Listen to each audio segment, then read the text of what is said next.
I don't know if this shit gonna work. I mean, it could work and it could fucking not work. Like, dead ass serious. I don't fucking know. So the reason why is because they think that it's like what did they say? What was it again? He said that. Oh god! Are you guys seeing this? Oh my god, they are seeing it. The quality looks like ass on the screen though, because of the process. That shit's getting bad, but what I see looks good. So these challenges are for these challenges. You play. That's not a fucking challenge. A challenge is actually giving you a timestamp of difficulty in the sense of like whatever it is. I love how you said it was at this moment that he knew he fucked up. Threat challenge where he's got to get first place in in PUBG, Apex Legends, and Warzone. That's a fucking challenge. That's a challenge. And that's random. Not this fucking... I'll let you guys know, the stream might be sucking when it comes to the gameplay portion, because it's running a lot, but the game looks all right. Have you found anything? Running. Just a special ID card. Nothing else that I can see. Roger that. I'm on my way. Keep in touch. But I'm not a PC gamer.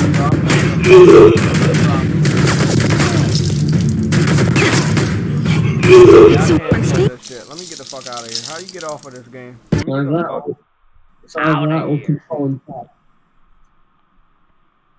I think if I wasn't streaming, probably be alright. There's no scenario where you can spend $500 on a PC that can do what a $500 PS5 can do. And I just proved that. Bruh.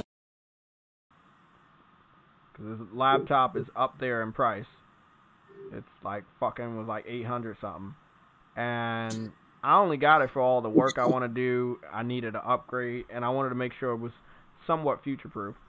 But as far as gaming, on like a cheap ass game like that, and it can't barely run it, again, possibly because I'm live streaming. Okay, so here's my take on this. The performance of laptops is significantly lower than the equivalent priced desktop. When you buy a laptop, most of the money goes towards the portability. And by having that portability, you are sacrificing performance because you're shrinking the amount of space that can be used to cram in components. And these components do get very hot.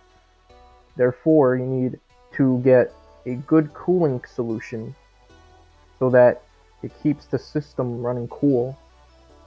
And that is something that gaming laptops simply don't have. And because of that, they end up having much shorter lifespans.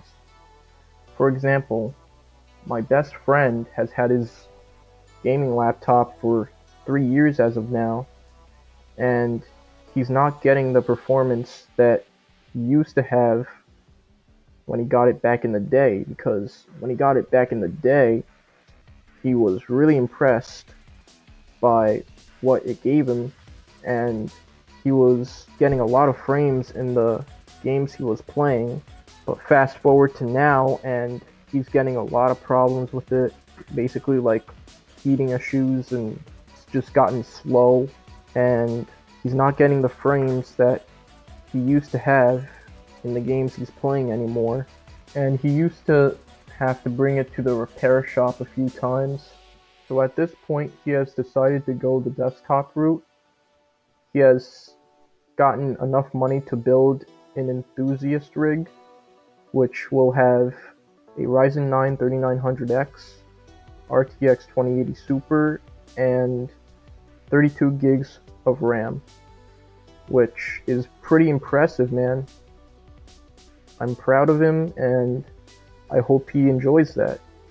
Second of all, if you're using a capture card like the Elgato, I don't think you should be having any performance loss while streaming or recording. He most likely didn't take the time to properly configure his OBS settings, and even if he didn't have a capture card, he could have used NVIDIA's video encoder, which only brings minimal impact. Lastly, he had the option to check the graphics settings to make sure that the game wasn't running maxed out, and apparently he didn't even bother to get in there. He had his cursor hovering over it, and he just didn't do it. I don't know why, I don't know what was in his mind, but it is what it is, I guess, and it just seems like he didn't do his research on this.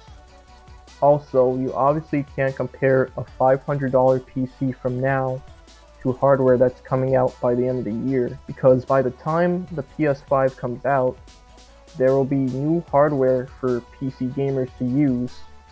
You know, there's NVIDIA Ampere graphics cards, and we're going to be getting big Navi from AMD, and possibly new processors as well, new motherboards, all that stuff you can bring up, and ultimately it'll just make building a PC that is near the cost of the PS5 possible. So at the end of the day, don't buy a gaming laptop unless if you're traveling a lot or if portability is really important to you. But otherwise, for the same amount of money that JayTech spent on that laptop, he could have gotten a really good desktop. That's all I could say, and I hope you guys enjoyed the vid. I see that I'm getting pretty close to 1,000, so subscribe if you haven't, and if you like this video, give it a like. This is Ralphie88, and I'll see you in the next one.